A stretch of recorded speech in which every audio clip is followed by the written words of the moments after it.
ನಮಸ್ತೆ ರೈತ ಬಾಂಧವರೇ. ದಾಳಿಂಬೆ ಮತ್ತು ದ್ರಾಕ್ಷಿ ಮತ್ತು ಆರೆಂಜ್ ಎಲ್ಲನೂ ಅವೈಲೇಬಲ್ ಇರುತ್ತೆ. ಎಲ್ಲ ವ್ಯಾಪಾರಸ್ಥರು ಉಪಯೋಗ ಮಾಡ್ಕೊಬೇಕು. ಮತ್ತು ದಾಳಂಬ್ರಿ ಮಂಡಿ ಚಿಕ್ಕಬಳ್ಳಾಪುರ ಶುರುವಾಗಿದೆ ನೋಡಿ. ದಾಳಿಂಬೆ ಬಂದಿದೆ ಇವತ್ತು ಸಹ. ಇದು 4S ಅಂತ ಇದೊಂದು ಐಟಮ್ ಬಂದಿದೆ. ಆಮೇಲೆ ಮತ್ತೆ ಇದೊಂದು ಐಟಮ್ ಬಂದಿದೆ 3S ಅಂತ.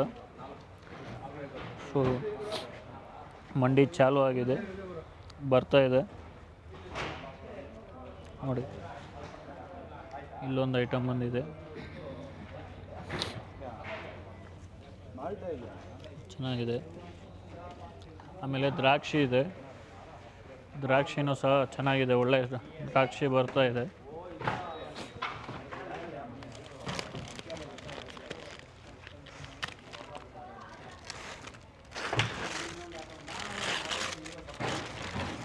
ಬರೀ ನೋಡಿ, ಇದು ಬರೀ KG 80 ರೂಪಾಯಿ ಹೋಗ್ತಾ ಇದೆ. ಬರೀ KG 80 ರೂಪಾಯಿ ದ್ರಾಕ್ಷಿ.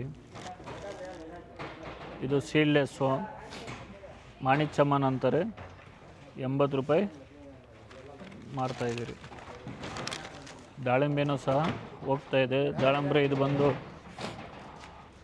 ನೋಡಿ, ಇದು ಒಳ್ಳೆ ರೇಟ್ ಆಯಿತು, 250 ರೂಪಾಯಿ ಆಗಿದೆ. KG 250 ರೂಪಾಯಿ. KGಗೆ 3 ಕಾಯಿ ಬರುತ್ತೆ,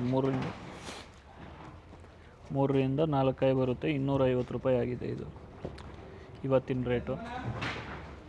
ಇದು ಬಂದು ಇದು 5 ಬರುತ್ತೆ, KGಗೆ 200 ರೂಪಾಯಿ ಆಗಿದೆ.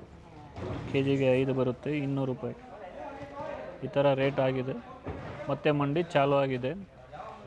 ಆಮೇಲೆ ರೈತರಿಗೆ ಒಂದು ಖುಷಿ ಕೊಡೋ ಸುದ್ದಿ ಅಂದರೆ, ಇದೇ 8ನೇ ತಾರೀಕು ಮಾರ್ಚ್ 8 ಕನ್ನಡ ಭವನದಲ್ಲಿ ಒಂದು ದಾಳಿಂಬ್ರೆ ರೈತರಿಗಾಗಿ ವಿಷನ್ 2040 ಅಂತ, ಮೊನ್ನೆ ಏನಾಗಿತ್ತು, ಇವತ್ತೇನಾಗುತ್ತೆ, ನಾಳೆ ಏನಾಗ್ಬೋದು ದಾಳಿಂಬ್ರೆ ಅನ್ನೋದರ ಪರವಾಗಿ ಒಂದು ಮೀಟಿಂಗ್ ಅರೇಂಜ್ ಮಾಡಿದ್ದಾರೆ, ವಿಷನ್ 2040 ಅಂತ.